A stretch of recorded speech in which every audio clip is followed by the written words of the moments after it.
Hello, I'm Leah from ToleratedCinematics.com, and today I will be showing you how to create this.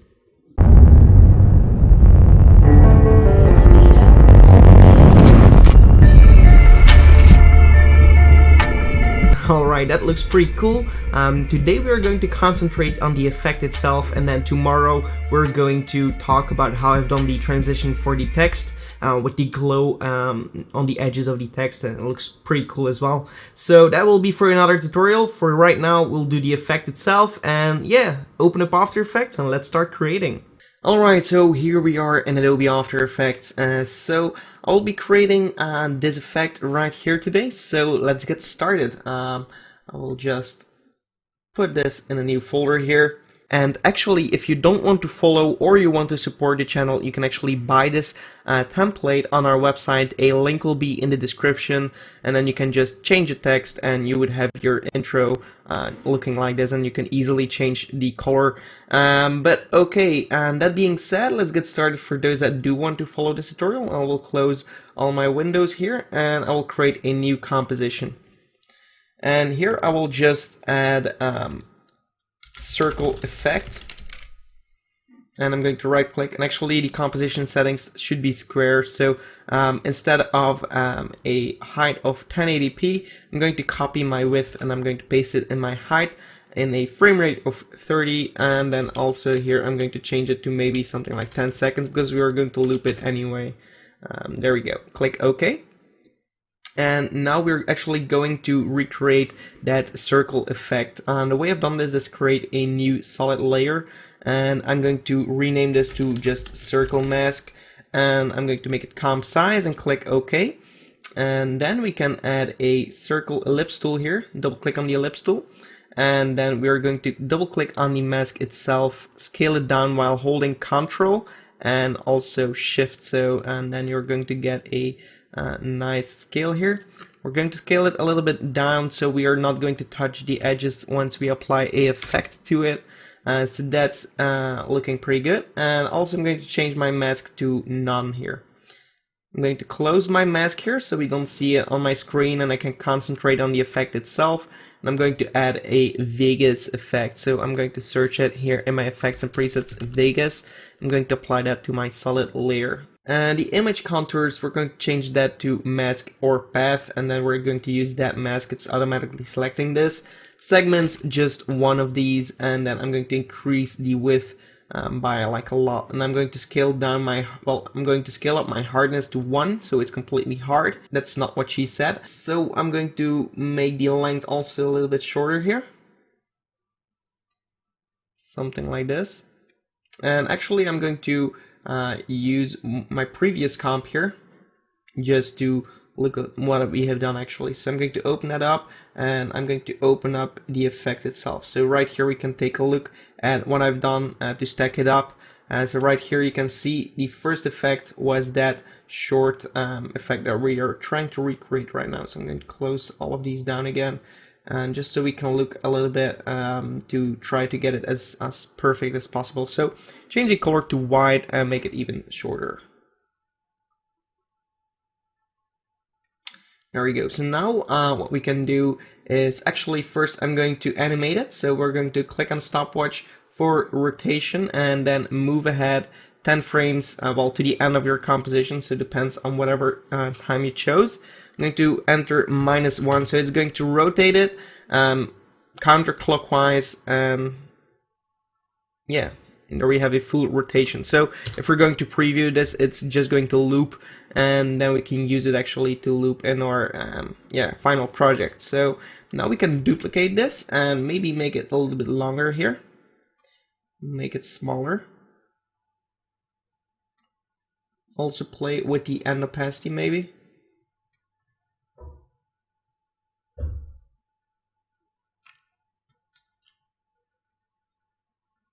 And there we go. Duplicate it again, and now we're going to make it longer, something like this here. and make it smaller as well. And actually for the second one, I'm going to bring down my hardness to 0. And also change the mode, so toggle the switches if you don't see that, to screen, so we can actually layer up all these effects here. And there we go.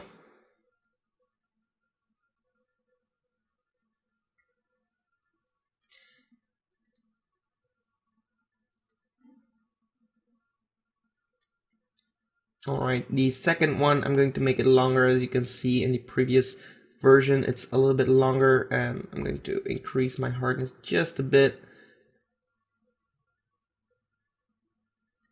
It's really playing around with all these things here.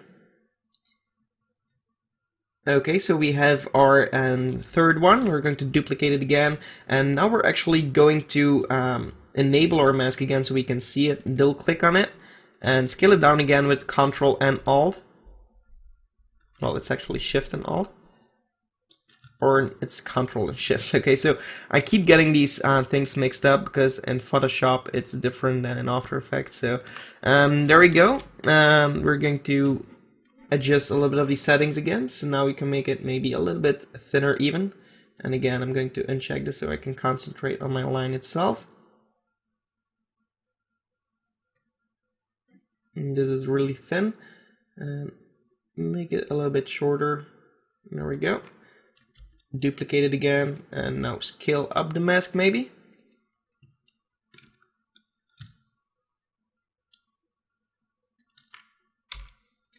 And maybe add a segment of 2. We're going to get something like this here. Make them a little shorter. Duplicate it again. Again, the mask tool. Double click on it.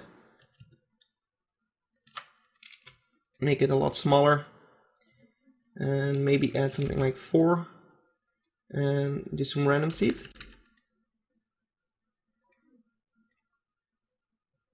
Well, we have to check the random phase here, and that's going to random it a little bit better. Okay, so here we have them. I'm going to change it back to 3, and I'm going to make them a little bit longer and also a little thicker and softer. There we go. So now if we are going to preview this, let's see what we have. Okay, so that's pretty cool. For the second effect, I'm going to make the hardness even more, and the actual overall opacity, I'm going to make it a little bit less intense here. So you can also play with the actual opacity of every solid and see how that works to give it a little bit more of a ghost effect here.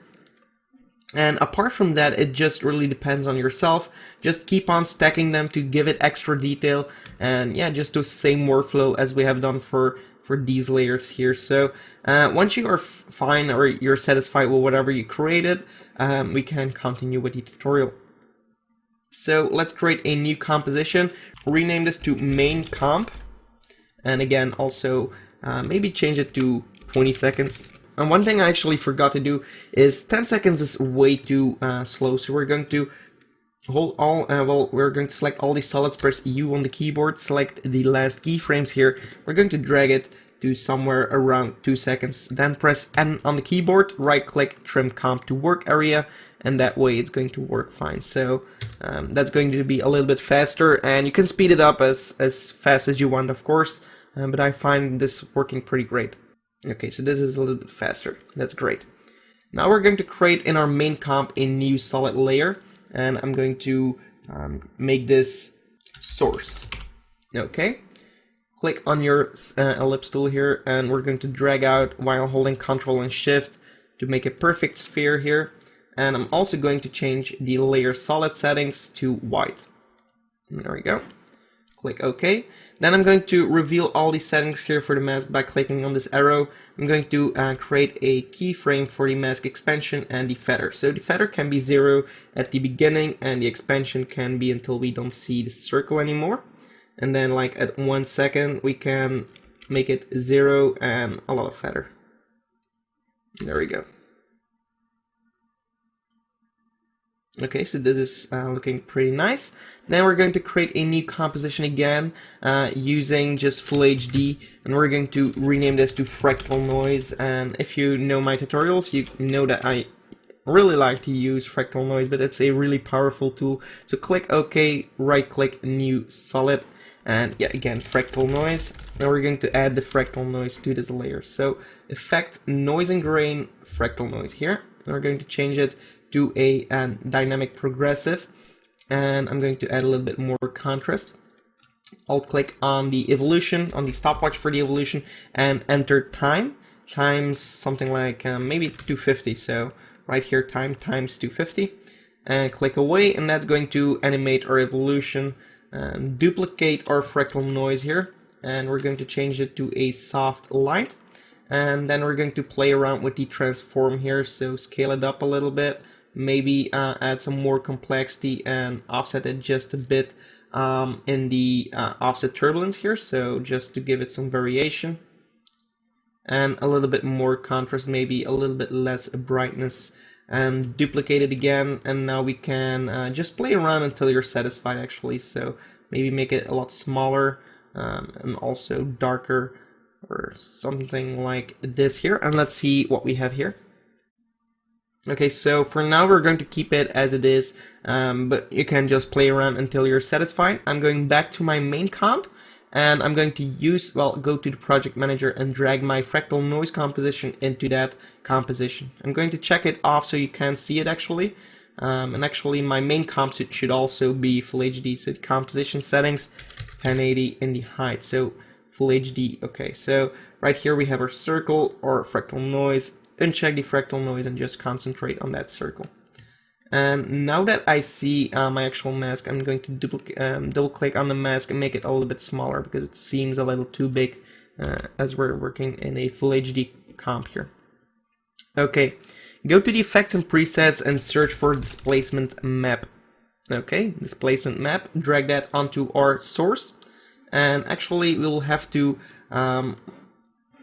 pre-compose this source because we have the mask applied to it. So layer pre-compose, move all the attributes, and then just light source, let's call it that, and then we're going to add that displacement map to that composition. Select for the layer map a fractal noise layer, which we can see right here, and then increase as needed, so whatever you want. And now you're going to see that it's also animating. Of course, it has to scale up first. I'm going to change my resolution to half so it's a little bit faster.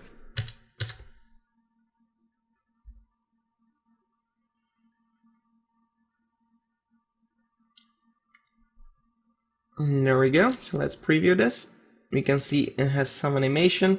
Then I'm also going to apply the turbulence displays to give a little bit more variation. And we're going to change the size to 50. And maybe the amount is 75, and hold Alt and click on the evolution time times 150. Maybe add a little bit more complexity. Okay, let's preview. And this is just something that you can experiment a little bit with, but it's just to get something in the center of our effect to animate a little bit. So I'm going to duplicate the fractal noise, and I'm going to make it visible now. And then also I'm going to duplicate the light source. I'm going to place this on top of my fractal layers, the fractal noise, okay?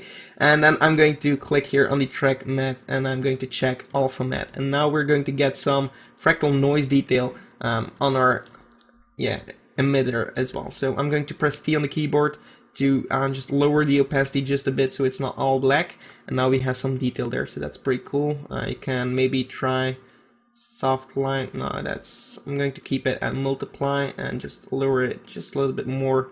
And now we have some detail in here, so that's pretty cool. And I'm going to, well, actually for the fractal noise, it can be 20 seconds. I'm going to open up my fractal noise, click on composition settings, and just make it as long as you need it to be for your main composition. So if we go back to the main comp, you can now make these longer. Okay, so now they covered the whole scene.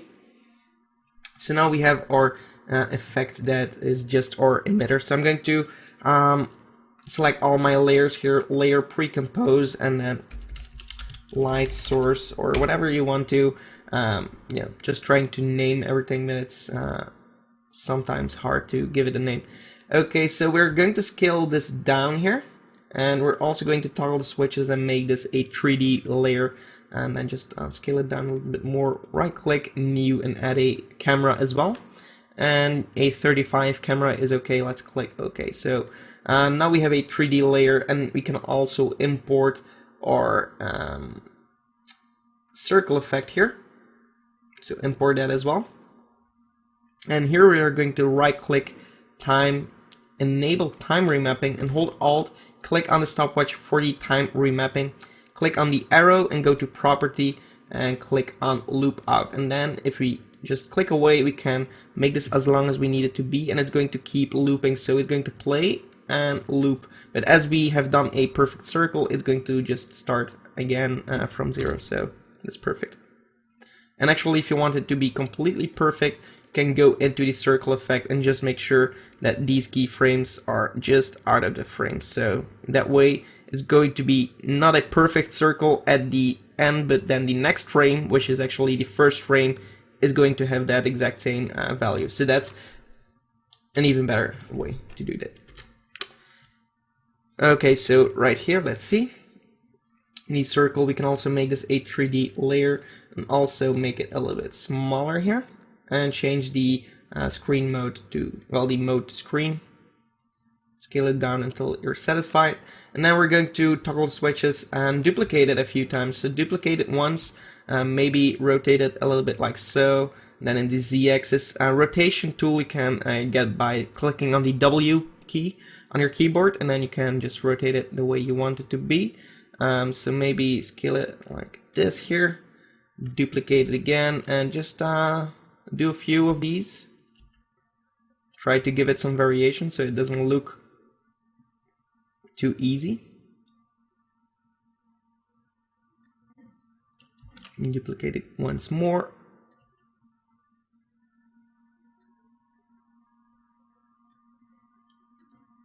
And maybe another one.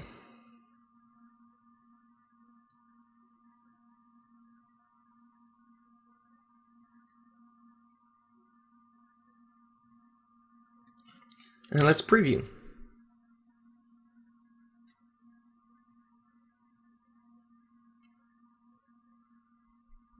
Okay, so that's pretty cool.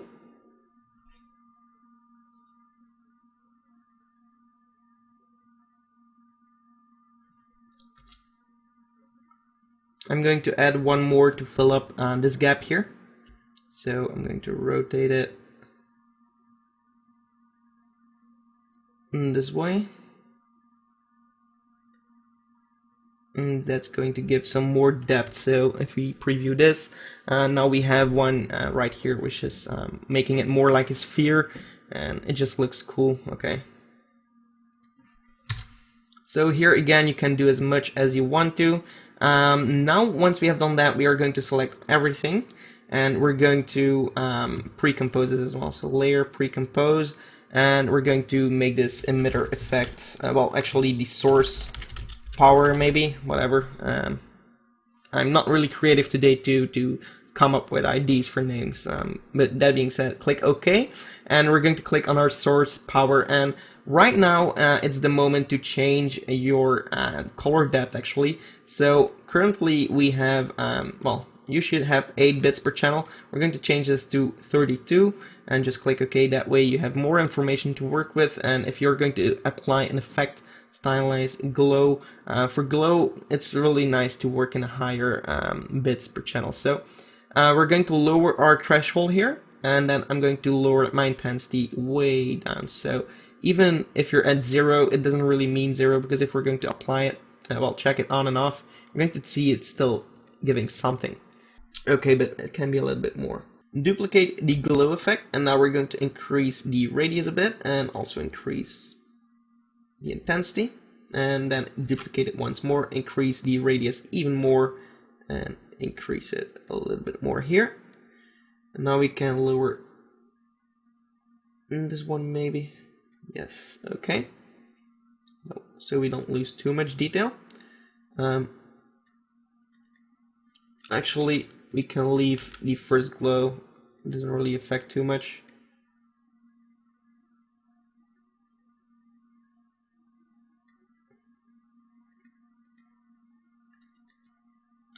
or I'm actually going to keep it because I just want some glow on the very edges of this effect. So I'm going to keep it like this. Okay, so now we have the glow. We can also add a CC radial fast blur. Add that to the source and just make sure it's not too much, something like 10, and make it the brightest. Okay. Once you've done that, we can add a new adjustment layer, and we're going to rename this to grade. And also I'm going to import my previous fractal noise here, and I'm going to put that on top of my source power here, and I'm going to duplicate my source power as well. So duplicate that, put it on top of my fractal noise, toggle the switches, and again I'm going to click on my fractal noise layer and change the track matte to alpha matte. That way we're only going to affect well, that area, or click Luma Matte, it's going to work better. Okay, so click on Luma Matte, and then we're going to change it to maybe a classic color burn and lower the opacity so we get some detail in there. So you can see right here, this is looking a lot cooler. So for the grade, we're going to add another CC radial fast blur, and here we're going to also click on brightest, but this time I'm going to increase it like a little bit more, change it to a screen, and lower the opacity just a bit so we get some detail in there. So now we have something like this. Okay, click on a new solid layer and add a flare. And here we're going to add a lens flare. So search for lens and generate lens flare and change it to a 105 millimeter prime. And also you have to change the solid settings apparently to black so you can actually see it. And then change the mode to screen and put that flare in the center here. Alt click on the brightness for the flare, and here we're going to write another expression. So wiggle, open parentheses, 1 time a second, comma. We're going to change it 100, so close parentheses, and this is going to give some wiggle to our flare. I'm also going to lower the actual flare itself, so make it a lot smaller. And there we go. And change it maybe to 75, 70, okay. I'm going to add an effect called tint to that flare so it's black and white. And actually I call this adjustment layer grade, but actually we're just going to keep it at radial blur. Add a new adjustment layer on top of everything, and this we're going to call grade and put this on top of the flare as well. And here I'm going to go for an effect color correction curves, add a little bit of curves here for the contrast, and add a little bit of reds here in the highlights. Just make sure it doesn't get clipped here, so bring it as high as you can. And then go for the blue channel and lower this amount here so we get a nice golden color. Go to the green channel, and here we're going to add a S-curve. And that way we get that nice contrast, that rich color. And play a little bit more with the blue and with the red. Okay, I kind of like this grade here, so let's see what we get. It looks pretty cool. Now we can add another stylized glow here and just make it a little bit bigger here and lower the intensity and duplicate it and make it even bigger.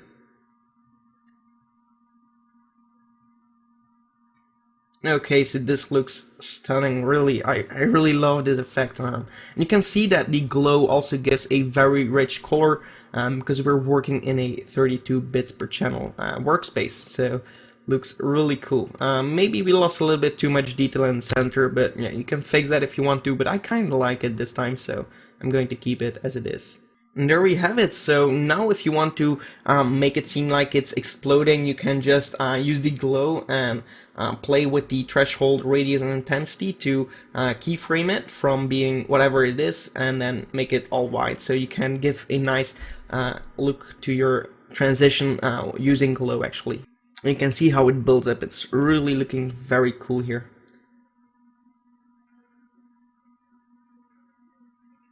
Alright, so that's basically it. I hope you enjoyed this tutorial, and if you liked it, give it a like. Also subscribe to the channel for more, and be sure to check out toleratedstore.com. We offer many cool things, so definitely check it out. A link will be in the description.